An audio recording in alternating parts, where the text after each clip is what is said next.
মাত্ৰ এইটো নট খুলিব পৰা নাই স্ক্ৰু ড্ৰাইভাৰ পকাই একদম বেকা হৈ গৈছে থ্ৰেড এইটো কেনেকৈ খুলিব লাগে যদি কাৰোবাৰ আইডিয়া আছে কমেণ্ট কৰিব পাৰে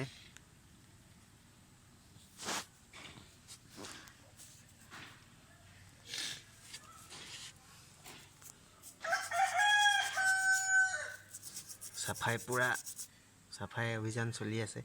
এইটো বালি সোমাই দিলে চেছ নহয়তো চেছ ভিতৰখিনি চফা কৰোঁ কেনেকৈ পিছে ফুকি পিন এটা হ'ব লাগিছিলে নেকি মুখত পেট্ৰল অলপ ভৰাই ল তাৰপিছত পেট্ৰল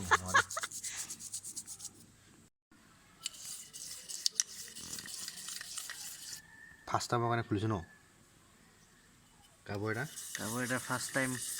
আজি চফা কৰা হৈছে এপাচি RTR 180 কোন চনৰ আছিলে এখন 14 নেকি 2000